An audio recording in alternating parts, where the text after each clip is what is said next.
Alright, hello everybody. Now, we're going to do a book that some of you might consider highly coveted. For those of you who don't know, I had been collecting books since 2017. Since 2017, I have collected esoteric and esoteric adjacent books for both my own enjoyment and for finding what speaks to me in a practice.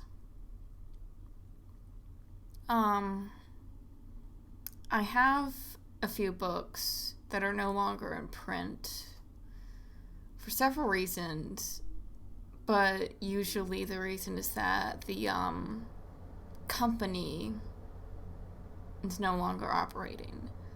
That is the case for this book. Unlike the sequel or companion book, this book doesn't have like an official digital channel to purchase it through.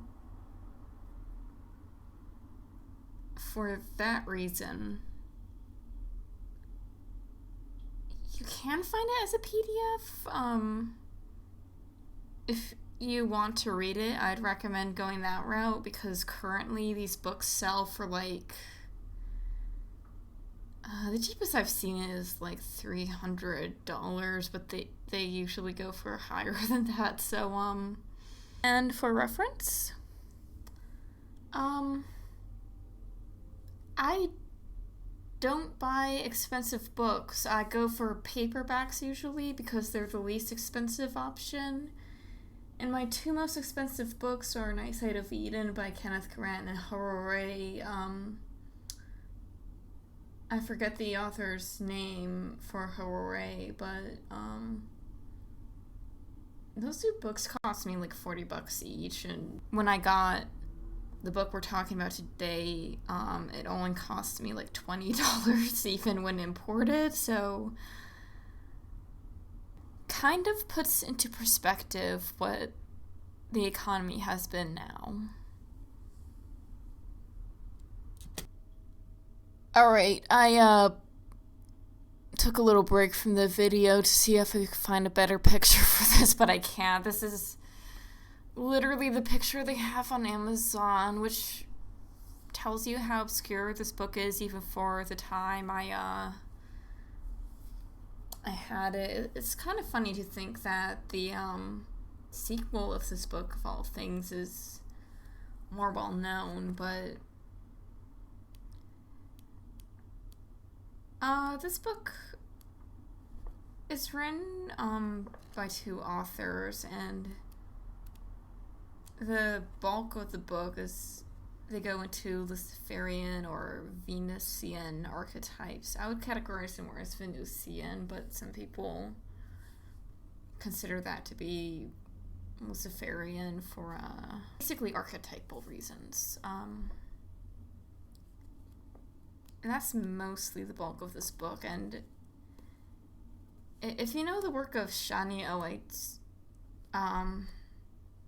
then a lot of the content in this book will be very familiar with you, even though it focuses on different stories and archetypes.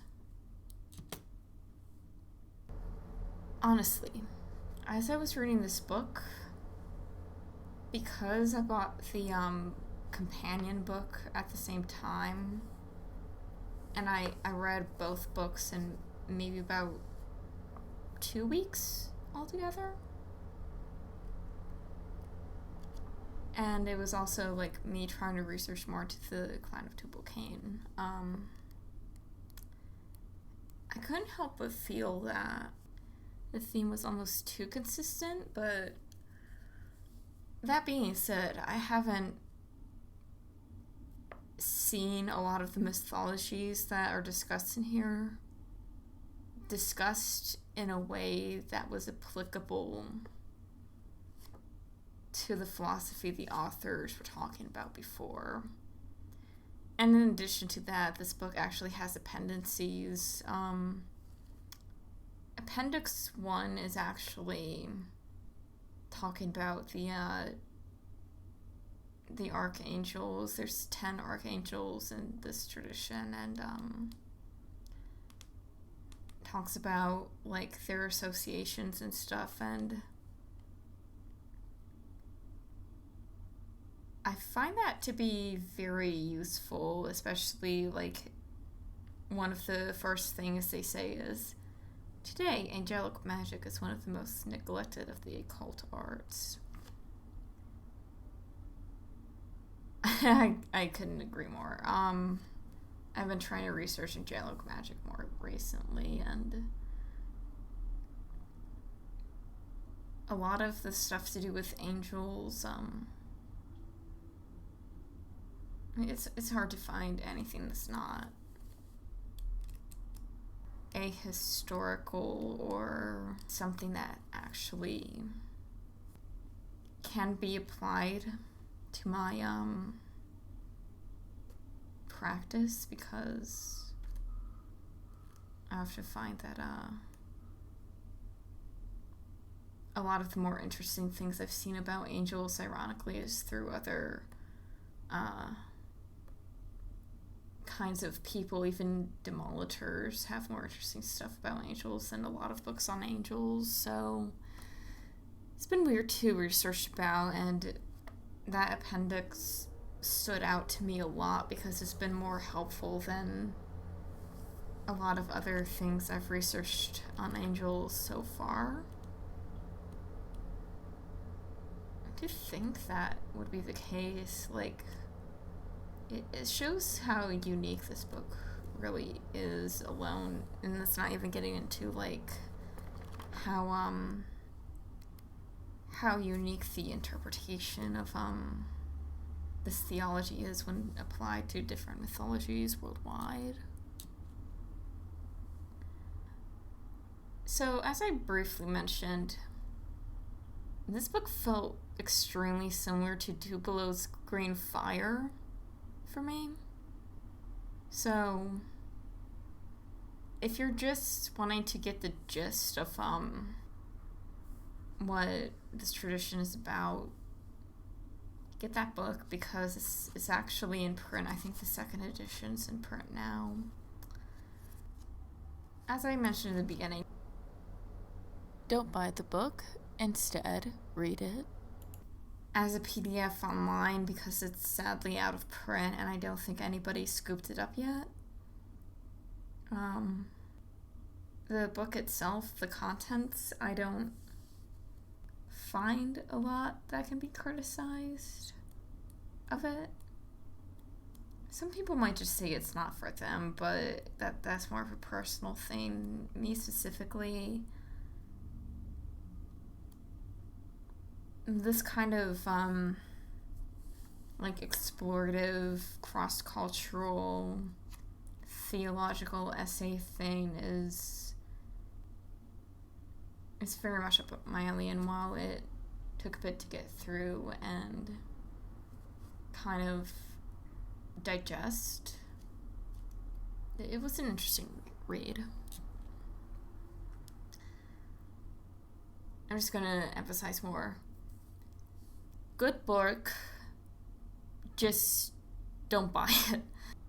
It's not a thin book, it's just under an inch from the side when measuring from cover to cover.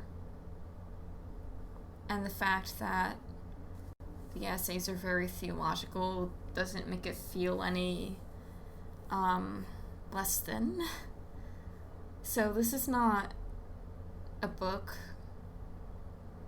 to just kind of read like one and done. If anything, if you just want something to apply to a practice, just find the PDF and look at the 5 appendices. But if you're wanting like a little bit of kind of exploration and theological musings. It's a pretty good book, and I'm really glad I got it while it was still in print. Thank you for watching. If you like what you see on the channel, leave a like, maybe subscribe. I try to post a new video every other Saturday.